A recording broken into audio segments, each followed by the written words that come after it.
आम चुनाव 2024 को लेकर जितनी गहमा गहमी एनडीए और इंडिक अलायंस में देश भर में बनी हुई है, वही अब राजस्थान में भी दिखाई देने लगी है।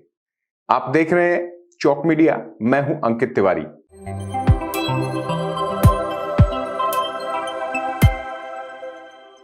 राजस्थान में 25 सीटों का दम भरने की तैयारी हो गई है। 25 के दम में भाजपा बाजी मारेगी या कांग्रेस? कांग्रेस राजस्थान में किन किन सीटों पर अपने अलायंस को साझेदार बनाएगी? कौन कौन सी ऐसी सीटें हैं जहां पर कांग्रेस सोच रही है कि वो सहयोगी के तौर पर रहकर भी जीत सकती है?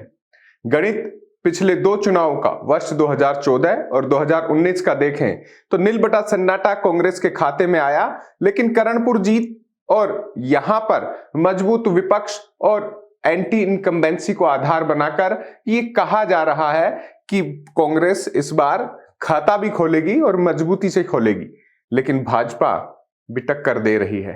एक कार्यकर्ता को मुख्यमंत्री बनाकर मैसेज दे दिया गया है और उसके साथ ही अब तैयारी है कुछ ऐसे चेहरों को राजस्थान में लाने की जो अपनी राजनीति को राजस्थान से चलाएंगे, साथ ही केंद्रीय नेतृत्व के साथ कदम से कदम मिलाकर विकास का दम भरते हुए नजर आएंगे। इस सूची में पहला नाम केंद्रीय मंत्री अश्विनी वैष्णव का आ रहा है कि उन्हें जयपुर शहर सीट से लड़ाया जा सकता है।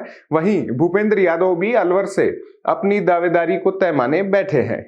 भूपेंद्र यादव राज्यसभा कोटे से सांसद हैं और अब लोकसभा लड़कर यादव बाहुल्य क्षेत्र अलवर से आकर राजस्थान में दम भरना चाह रहे हैं। हालांकि रेवाड़ी, महेंद्रगढ़ सहित तमाम ऐसी सीटें हैं जहां पर हरियाणा में भी उनका नाम प्रचलित है, लेकिन होगा वही जो मोदी के मन में होगा।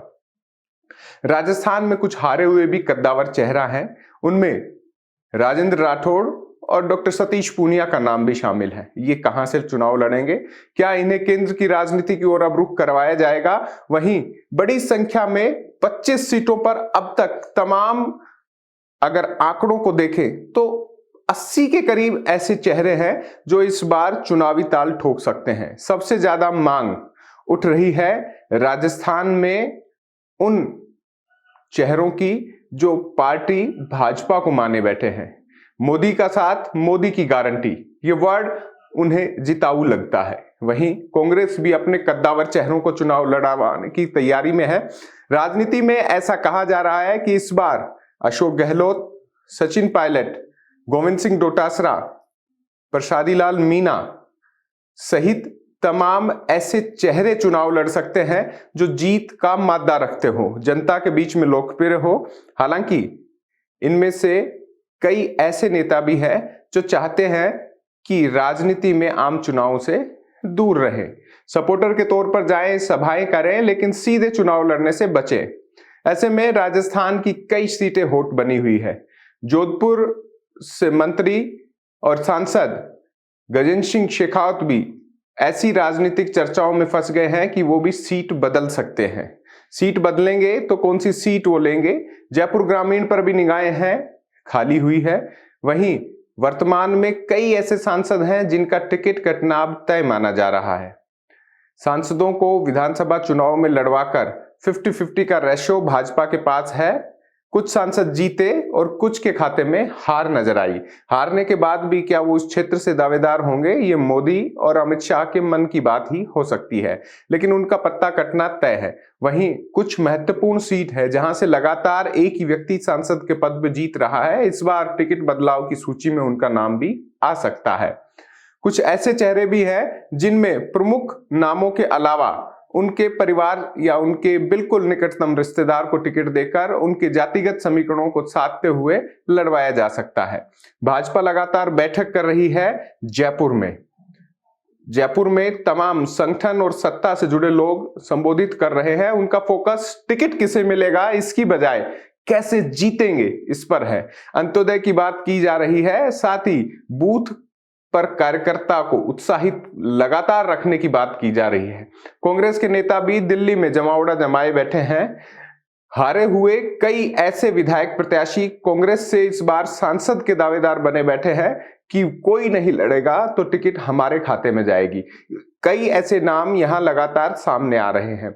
उनमें अगर बात की जाए, शकुंतला रावत भी इस बार कोशिश में है कि ऐसी सीट से उन्हें लड़वाया जाए जहां वो विधायक भले ही ना जीत पाई हो, सांसदी में अपना दमदार रूप दिखा पाए। लेकिन फिर भी भाजपा और कांग्रेस की इस तैयारियों के बीच में बाप पार्टी कोशिश कर रही है कि इस बार 2 सीटों पर अपने प्रत्याशी उतारकर वहां जीत का गणित बिठाया जाए।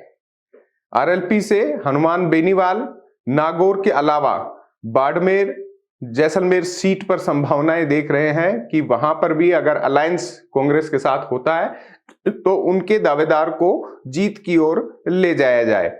इसके अलावा भी राजस्थान में अब लोकसभा चुनाव का दम भरने वालों की तादाद बढ़ती जा रही है। कुछ निर्दलीय भी हैं जो इस बार भी निर्दलीय थे और फिर से चुनाव लड़कर अब संसद का रुख करना चाहते हैं। लेकिन क्या 25 की हैट्रिक लगाने से कांग्रेस या अन्य दल भाजपा को रोक पाएंगे? ये देखने वाली बात होगी। वो तब जब सत्ता में भाजपा है।